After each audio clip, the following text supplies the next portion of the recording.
Hello everyone, today I'm gonna go over the lab report guidelines. This guideline is uploaded on Canvas for your review. I'm just gonna go over some of the important part of this guideline. So this guideline is for lab reports, but is applicable for any technical report that you're gonna write as an engineer. Your report needs to have a title, so the title needs to be descriptive enough to give information about what type of experiment or what type of analysis you have done in this report. So as an example, effect of strain rate on compressive properties of hot rolled, cold rolled, and aluminum slugs.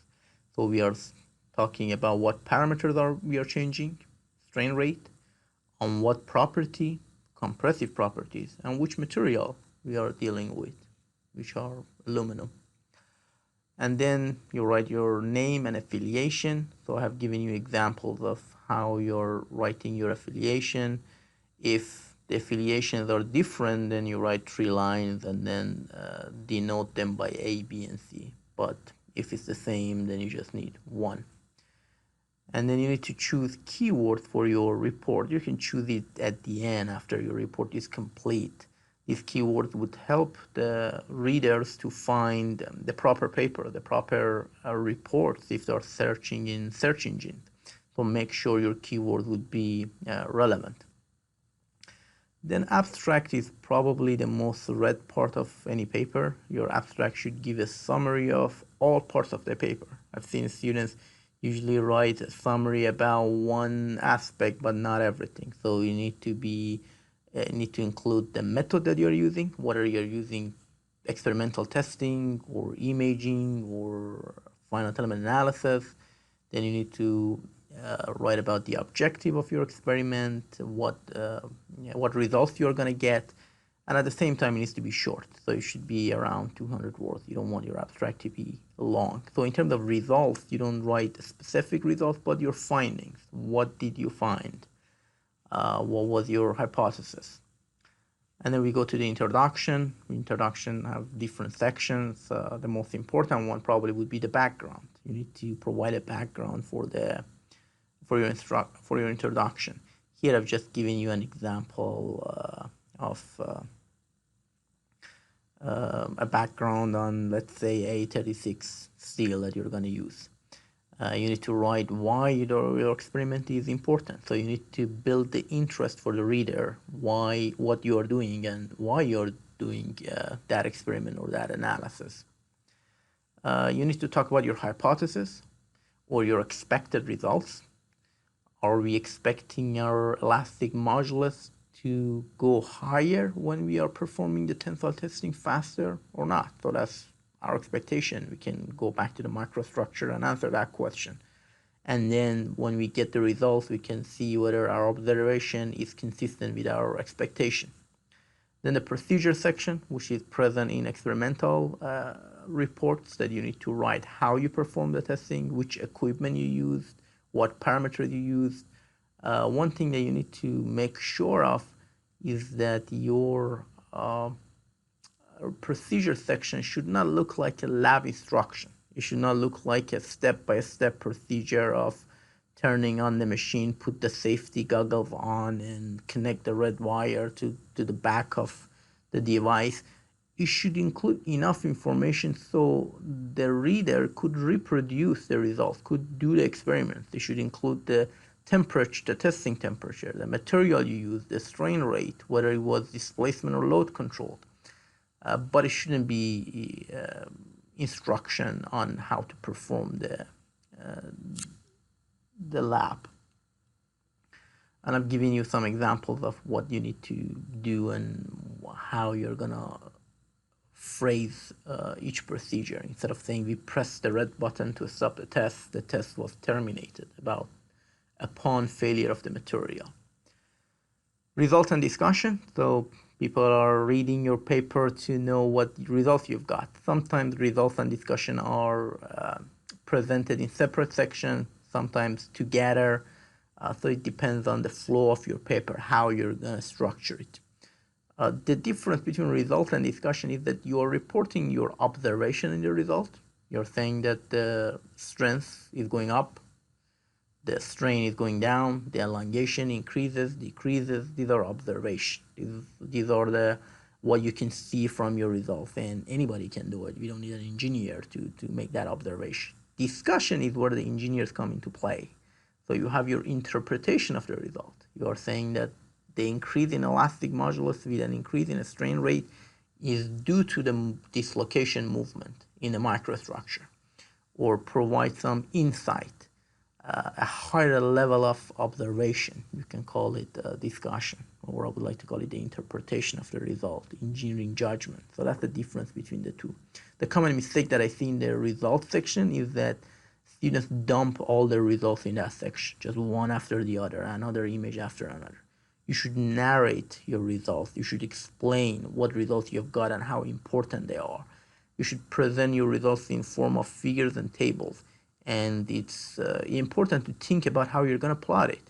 I mean, getting result is one thing, and after you got it, you need to think about it. Is it better to present it in a pie chart or a bar chart or a figure with two y-axes, or what kind of markers I'm going to use, what kind of, am I going to normalize the result? So it's important to think about how you're going to present it. Once you decided how you're going to plot your results, then you need to make sure to number all your figures. All your figures must have captions. All your tables must have titles. They must be numbered, and they need to be cited in the text. Again, you need to narrate your results. And then the discussion, it could be a separate section talking about the significance of the result that you obtained. If you're saying that, okay, the highest strain rate is going to increase, the modulus is going to decrease the elongation, then the significance is that if you're modeling a crash, that's the highest high strain rate experiment, then the material properties will significantly change. Then the conclusion, either you could narrate it in one or two paragraphs, or you could make it itemized, saying that, okay, these are the specific conclusions that we made. Your conclusion should be supported by your results. You can't make a conclusion that you provide no evidence for. Even if that conclusion is correct, you might make a conclusion which is absolutely correct, but that's not what we get from reading your result. So make sure that every conclusion item is supported by your result and the references. You need to cite other works. You don't need to reinvent the wheel. You need to use what others have done and then build upon that. And there is a specific formatting for different type of references, whether it's a conference paper, whether it's a journal publication, whether it's a book, report. Try not to cite websites. I mean, websites change all the time. If you end up doing it, there is a format for that. You need to know the author and the date that you access the website. And appendices, you could include appendices. It could be figures, it could be tables, it could be equations, but make sure that you also narrate your appendices as well. Again, you should not dump everything that you don't need and call it appendix section. I have reported some of the guidelines, basically what you shouldn't do.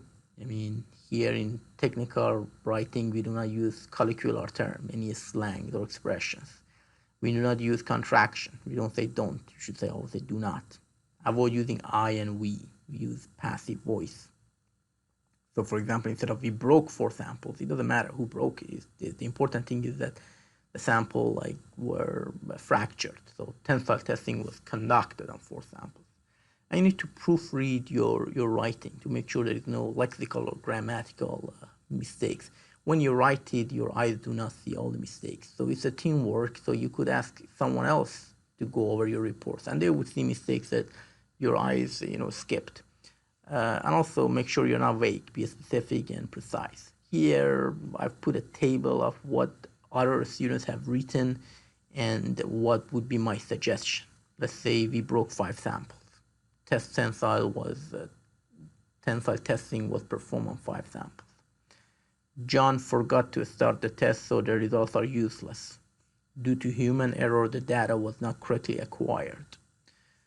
The numbers are good based off of CES software. The obtained results are consistent with published data with the same strain rate. You need to pay attention to these and go over these to make sure you do not have these colloquial expression in your report. For figures, there are a bunch of guidelines that it should be obvious to them. All figures need to have both X and Y axis labels. Labels must have units, and the unit we use SI units. Figures have captions, and tables have titles. So you can explain everything that you want about the figure in the caption. You don't need to have titles. It usually makes the figure very crowded.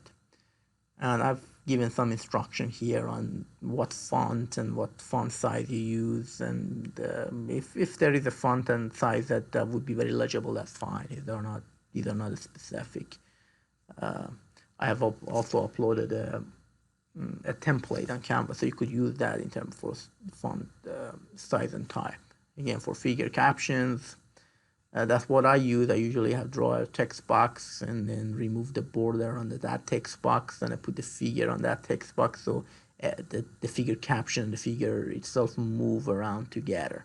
You could have automatic numbering for your figure, so when you move your figures up and down, then the number automatically is modified.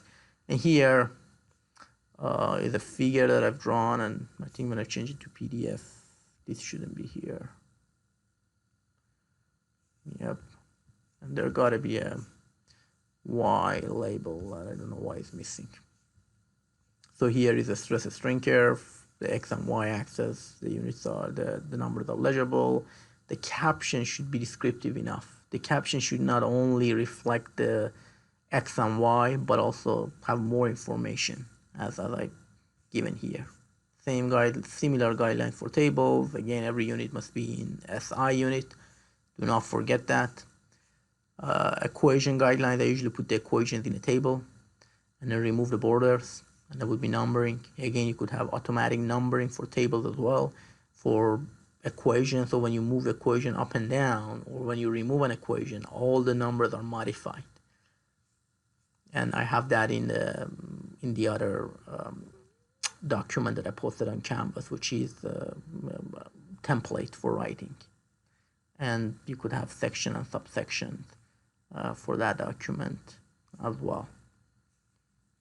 So read through this. I just went through this fast. Read through it line by line and make sure you use this guideline in your lab reports.